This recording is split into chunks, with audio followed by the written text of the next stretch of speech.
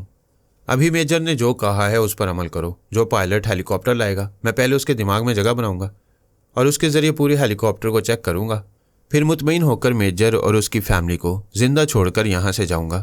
تم نادانی کر رہے ہو، ہیلی کاپٹر میں آخر کتنی دور جاؤ گے؟ کیا تم تعاقب کرنے والوں کے دماغوں تک پہنچ سکو گے؟ نہیں، میں تمہارے جیسے فوج کے اہم افسران کے اندر جا کر انہیں موت کی نیند سلا دوں گا۔ جس طرح ایک بار فرحاد نے ہیڈ کوارٹر کے اسلحہ خانے اور گولہ بارود کو تباہ کیا تھا، اس طرح میں بھی تباہی مچاؤں گا۔ یہ خبر گرم ہے کہ خلا سے 2 روبوٹ آنے والے ہیں، تم لوگ ان سے نمٹو گے یا مجھ سے نقصان اٹھاؤ گے؟ ٹھیک ہے، میجر اور اس کی فیملی کو نقصان نہ پہنچاؤ، صبح تک تمہارے لیے ہیلی کاپٹر بھیج دیا جائے گا۔ پاشا میجر کے اندر آ گیا۔ حقیقتاً اس نے میجر کی فیملی کو یرغمال نہیں بنایا تھا، وہ تو میجر کی فیملی سے 200 کلومیٹر دور تھا، لیکن ایسی چال چلنے کا نتیجہ یہ ہوا کہ اسے تلاش کرنے والے تمام سراغ رساؤں سے 200 کلومیٹر دور چلے گئے۔ پاشا کے لیے راستہ صاف ہو گیا۔ وہ ریڈی میڈ میک اپ کا سہارا لے کر ایک گاڑی حاصل کر کے مخالف سمت 50 کلومیٹر دور ایک شہر میں پہنچا۔ وہاں اس نے ایک پلاسٹک سرجری کے ماہر کے دماغ پر قبضہ جمایا، پھر وہ اس کی مرضی کے مطابق اس کے چہرے پر تبدیلی کرنے لگا۔ اس ماہر سرجن کا ایک بھائی جس کی عمر 32 برس تھی مر چکا تھا۔ موت طبعی نہیں بلکہ سازشی تھی۔ سرجن نے ہی بھائی کی تمام جائیداد کا مالک بننے کے لیے اسے قتل کیا تھا۔ قتل سے پہلے اپنے احباب کو یہ بتایا تھا کہ ایڈی پال اپنے کسی ضروری کام سے واشنگٹن گیا ہے۔ اس نے پچھلی رات اپنے فارم میں گڑھا کھود کر اس کی لاش چھپائی تھی۔ وہ کوئی پیشہ ور قاتل نہیں تھا، اس لیے گھبرا رہا تھا۔ نہ اپنے کلینک گیا، نہ کسی سے فون پر بات کی۔ دماغ میں یہ خوف سمایا رہا کہ اس سے قتل کے سلسلے میں کوئی غلطی ہو گئی ہوگی تو وہ سزائے موت سے نہیں بچ سکے گا۔ وہ دن گزر گیا، پھر دوسری رات آئی۔ تقریباً 1 بجے اسے یاد آیا کہ اس کے بھائی ایڈی پال کا شناختی کارڈ، پاسپورٹ اور دوسرے متعلقہ کاغذات رہ گئے ہیں، انہیں ضائع کر دینا چاہیے، لیکن وہ ایسا نہ کر سکا۔ اس سے پہلے کہ انہیں جلا ڈالتا پادشاہ وہیں پہنچ گیا۔ اس کے خیالات پڑھ کر سمجھ گیا کہ معاملہ کیا ہے۔ اس نے سرجن کو اس کے بھائی ایڈی پال کی تصویر دکھا کر کہا، مجھے دوسرا ایڈی پال بنا دو، اس میں تمہاری سلامتی ہے۔ میں ایڈی پال کے دستخط کی کامیاب نقل کروں گا اور اس کی تمام جائیداد تمہارے نام لکھ دوں گا۔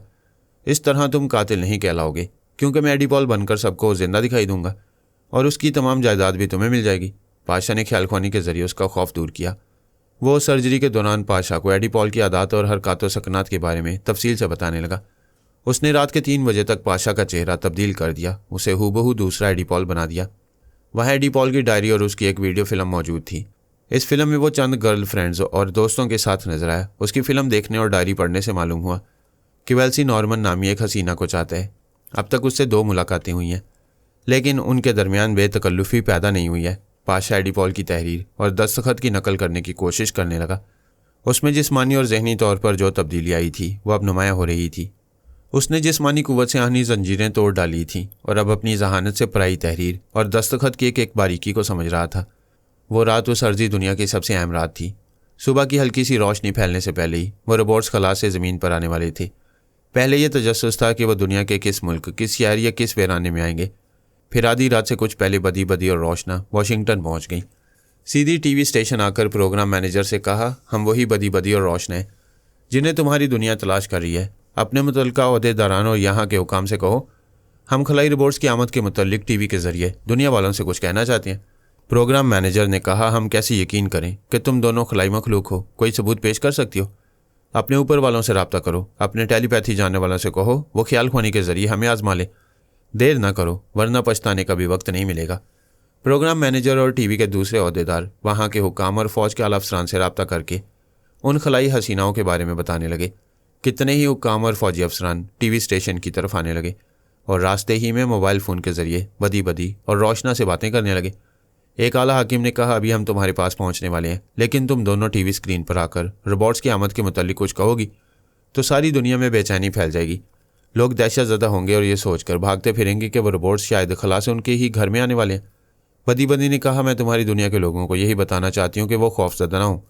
ہمارے روبوٹس جس جگہ اترنے والے ہیں وہاں فی الحال کسی کو نقصان نہیں پہنچے گا۔ تم ہمیں بتاؤ کہ وہ خلا سے آ کر کس جگہ اترنے والے ہیں۔ جب میں ٹی وی اسکرین پر آ کر اطلاع دوں گی تو تم بھی سن لو گے۔ پھر اس جگہ جہاں جاؤ گے وہاں بے شمار ویڈیو کیمرے اور لائٹس وغیرہ کے انتظامات کر سکو گے تاکہ دنیا والے بھی انہیں دیکھ سکیں۔ ایک فوجی افسر موبائل فون کے ذریعے روشنا سے کہہ رہا تھا، ویسے تم نہ بھی بتاؤ تو تم دونوں کی آمد سے ظاہر ہو رہا ہے کہ خلائی روبوٹس واشنگٹن یا اس کے آس پاس کہیں اترنے والے ہیں۔ روشنا نے کہا، تم کافی سمجھدار ہو، اس کے باوجود ساری دنیا میں ٹی وی اسکرین کے ذریعے ہمارے ایک سائنسدان اور 2 روبوٹس کو دکھایا جائے۔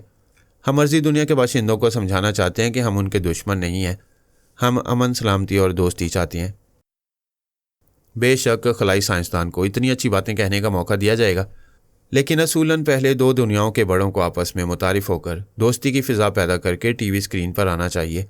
حکمران اور فوج کے اعلیٰ افسران ٹی وی اسٹیشن پہنچ گئے۔ بدی نے ان سے کہا، تمہاری دنیا میں اہم مذاکرات بند کمروں میں ہوتے ہیں، بہت سی اہم باتیں اور سیاسی سازشیں عوام سے چھپائی جاتی ہیں، لیکن ہمارے خلائی زون میں ڈنکے کی چوٹ پر تمام چھوٹے بڑے لوگوں کے سامنے مذاکرات ہوتی ہیں۔ لہٰذا یہاں سے 20 کلومیٹر دور چھوٹی پہاڑیوں کے درمیان جو وسیع و عریض میدان ہے، وہاں سے ٹی وی کی نشریات کا انتظام فوراً کیا جائے۔ اب سے 3 گھنٹے بعد ٹھیک 4 بجے وہ تینوں خلا سے اس جگہ پہنچنے والے ہیں۔ ٹی وی اسٹیشن سے تعلق رکھنے والوں کو فوراً زیادہ سے زیادہ کیمرے، سن لائٹ اور سولر بار جیسی تیز لائٹیں وہاں نصب کرنے کو حکم دیا گیا تاکہ خلائی زون سے آنے والوں کی واضح تصاویر اور فلمیں اتاری جا سکیں۔ پھر وہاں کی انتظامیہ سے کہا گیا کہ ان کے استقبال کا شاندار انتظام کیا جائے۔ انہیں اپنی طرف سے یقین دلانا چاہیے کہ وہ بھی دوستی، امن اور سلامتی چاہتے ہیں۔ تمام متعلقہ افراد اسی وقت حرکت میں آ گئے اور بڑی تیزی سے اپنے فرائض انجام دینے لگے۔ ایک اعلیٰ افسر نے روشنا اور بدی سے کہا، ہم یہ سب کچھ تمہاری خواہش کے مطابق کر رہے ہیں، تم بھی ہماری یہ بات تسلیم کرو کہ پہلے ہم خلائی زون سے آنے والوں کی ویڈیو فلمیں تیار کریں گے، ان کے ساتھ آرام سے بیٹھ کر مذاکرات کریں گے۔ جب ہم دونوں کے درمیان دوستی کا معاہدہ ہو جائے گا تو وہ فلمیں ٹی وی کے ذریعے ساری دنیا کو دکھائی جائیں گی۔ بدی نے کہا، اگر بند کمرے میں مذاکرات ہوں گے اور تم لوگ دوستی کے بجائے دشمنی کی راہ پر چلنا چاہو گے تو باہر دنیا والوں سے یہی کہو گے کہ تم دوستی کرنا چاہتے ہو اور ہم خلا سے آنے والے دشمنی کر رہے ہیں۔ ہمارے روبوٹس تیش میں آ کر تباہی پھیلائیں گے، پھر ہمیں ظالم اور حملہ ور کہا جائے گا۔ روشنا نے کہا، آپ اپنی دنیا والوں کے سامنے جو پالیسیاں اختیار کرتے ہیں وہ ضرور کریں، لیکن ہم خلائی زون والے اپنی پالیسی پر چلیں گے۔ یہاں جو بھی مذاکرات ہوں گے ٹی وی کے ذریعے ساری دنیا کے سامنے ہوں گے۔